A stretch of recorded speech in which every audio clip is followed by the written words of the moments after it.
Olá, boa noite a você. Este é o Jornal da Record.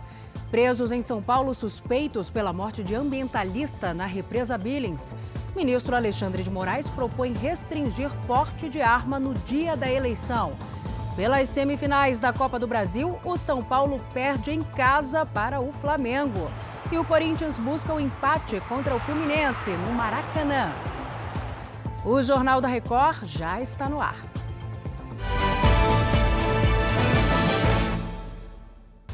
Oferecimento. O Pix no Bradesco está ainda melhor. Experimente.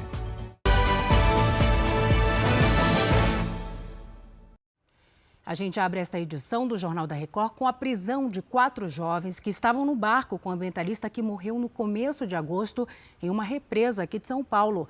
A Caterina Chute acompanha a movimentação de perto, tem os detalhes. Oi, Caterina, boa noite para você. Oi, Salsi. Boa noite a você e a todos. Olha, os 2 casais tiveram a prisão temporária de 30 dias decretada pela Justiça nesta quarta-feira. Agora à noite, os 4 suspeitos foram levados ao IML para exames de corpo de delito. O laudo da perícia, divulgado nesta quarta, apontou que não existem sinais de afogamento e que o ambientalista Adolfo Souza Duarte teria morrido por asfixia. O corpo do ambientalista de 41 anos foi encontrado na represa Billings no dia 6 de agosto, 5 dias depois do desaparecimento. O advogado de defesa disse que vai pedir um laudo complementar e a exumação do corpo. Ele disse ainda que os jovens disseram que a morte foi um acidente e que o ambientalista caiu na água. Eu volto com você, Salsi. Obrigada, Caterina. No Rio de Janeiro, um novo laudo pericial aponta que o modelo Bruno Krupp pode ter passado dos 150 km por hora quando atropelou e matou um adolescente no fim do mês passado. O Pedro Paulo Filho traz os detalhes. Oi, Pedro. Pois é, Salsi, uma boa noite para você, boa noite a todos. Olha, essa perícia analisou imagens de 2 trechos da orla da Barra da Tijuca para fazer os cálculos da velocidade da moto no momento do acidente. E chegou à conclusão de que a moto estava entre 126 e 152 km por hora. Naquele trecho, o limite de velocidade é de 60 km por hora. Bruno ainda estava numa moto sem placa e sem habilitação. Ele atropelou e matou o estudante João Gabriel Cardim, de 16 anos. Os peritos também constataram que não havia marcas de freio no chão, mas ressaltaram que o local não foi preservado. Bruno Krupp foi indiciado por homicídio com dolo eventual, quando se assume o risco de matar. Ele está preso numa unidade de pronto atendimento dentro do complexo penitenciário de Jericinó. Salsi. Obrigada, Pedro. O metrô de Belo Horizonte está em greve desde a meia-noite. O Vinícius Rangel acompanha ao vivo na capital mineira. Vinícius, boa noite para você. Boa noite, Salsi. A categoria decidiu pela greve depois que o Tribunal de Contas da União aprovou a privatização da Companhia Brasileira de Trens Urbanos aqui em Minas. Os trabalhadores temem demissões e anunciam que não vai haver escala mínima de circulação. A expectativa é que o leilão aconteça até novembro deste ano. A companhia informou que já tomou as medidas administrativas e judiciais para tentar impedir a greve. Salsi. Obrigada, Vinícius. Um decreto do governo federal publicado agora à noite exclui produtos fabricados na Zona Franca de Manaus da redução do Imposto sobre Produtos Industrializados, o IPI. O Matheus Escavazini explica melhor para a gente. Oi, Matheus, boa noite para você. Boa noite, Salsi. A nova regra foi publicada em edição extra do Diário Oficial. De acordo com o Ministério da Economia, atende a uma decisão do Supremo Tribunal Federal. No início do mês, o ministro Alexandre de Moraes suspendeu parte do decreto do governo que reduzia o IPI em 35%.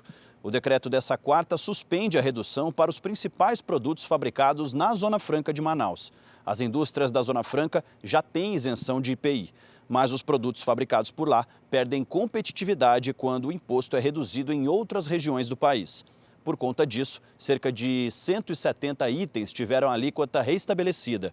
Entre os produtos estão xarope de refrigerante, lâminas de barbear, caneta esferográfica e carregador de bateria, Salsi. Matheus, eu continuo com você porque outra notícia de Brasília é a criação de um núcleo de inteligência para aumentar a segurança durante as eleições. Isso mesmo, Salsi. Esse núcleo vai ser formado por 3 integrantes indicados pelas polícias militares e outros 3 do Tribunal Superior Eleitoral. O assunto foi tratado nessa quarta em reunião com os comandantes das polícias militares dos estados. A intenção é se antecipar a possíveis atos de indisciplina ou confusões envolvendo militares, confusões, né? Uma questão levantada por Moraes foi uma eventual restrição ao porte de arma de colecionadores, atiradores esportivos e caçadores no dia das eleições. O tribunal ainda deve avaliar a adoção dessa medida. Desde que assumiu o tribunal, na semana passada, o ministro Alexandre de Moraes tem se reunido com autoridades para discutir a realização das eleições de outubro de forma pacífica. Salsi. Obrigada, Matheus, pelas informações. Bom descanso para você. O Procurador-Geral da República se reuniu nesta quarta-feira com o ministro da Defesa, Paulo Sérgio, e com comandantes das 3 Forças Armadas. Segundo Augusto Aras, o tema da conversa foi o papel das instituições. A reunião aconteceu um dia depois da operação da Polícia Federal, que teria identificado conversas por mensagens de Aras com empresários investigados pelo Supremo Tribunal Federal. A Califórnia vai votar nesta quinta-feira um projeto para proibir a venda de carros novos movidos a gasolina. Dos Estados Unidos, quem traz as informações é o correspondente Vandrei Pereira. Olá, a ideia faz parte dos esforços para combater as mudanças climáticas no mundo, já que combustíveis fósseis como a gasolina contribuem para o aquecimento global. A previsão é que a venda de carros movidos a gasolina seja proibida na Califórnia a partir de 2035. Isso deve acelerar a transição para o uso de veículos elétricos que não emitem carbono. A Califórnia é o maior mercado automotivo aqui dos Estados Unidos e a expectativa é que a medida seja seguida por outros estados. De Orlando, na Flórida, Vandrei Pereira. Já a Alemanha inaugurou a primeira frota de trens movidos a hidrogênio no mundo. A frota de 14 trens vai substituir as atuais locomotivas a diesel em um trecho de 100 quilômetros no norte da Alemanha. A nova composição, movida a hidrogênio, deve evitar a emissão de 4.400 toneladas de dióxido de carbono por ano. O investimento foi equivalente a 475 milhões de reais.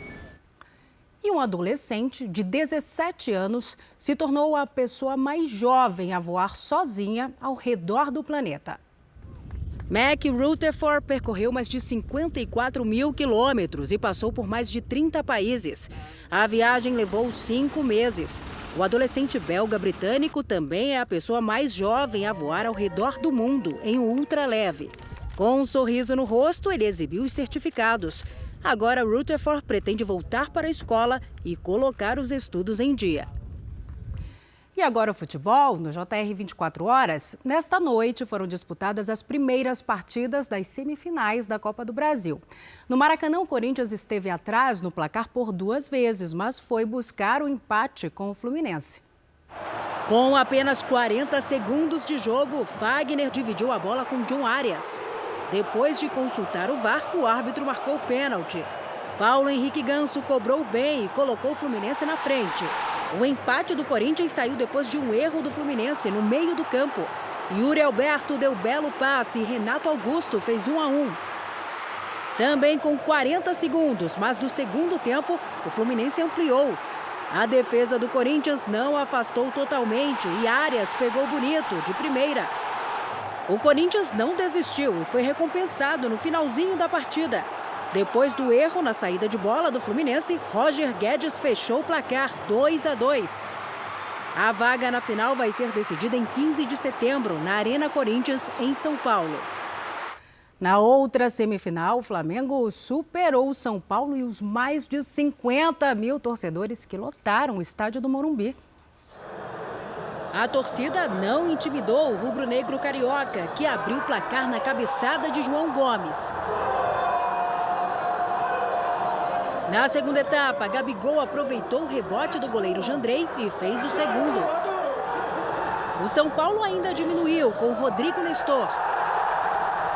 Mas era mesmo a noite dos visitantes. De fora da área, Everton Cebolinha fez o primeiro gol dele pelo Flamengo e terceiro da equipe na partida. Com a vitória por 3-1, o Flamengo leva uma boa vantagem para o segundo jogo, em 14 de setembro, no Rio de Janeiro. Para encerrar, a gente escolheu imagens das irmãs Galvão cantando. A Marilene morreu nesta quarta-feira aos 80 anos. E por mais de 70, ela formou dupla com a irmã Meire. Marilene enfrentava o mal de Alzheimer, mas a causa da morte não foi revelada. A gente fica por aqui, logo depois tem o Fala Que Eu Te Escuto. Uma ótima noite para você, cuide-se, tchau. Se o presente levou meu passado embora, hoje no meu presente, qualquer dia é dia, qualquer hora é hora.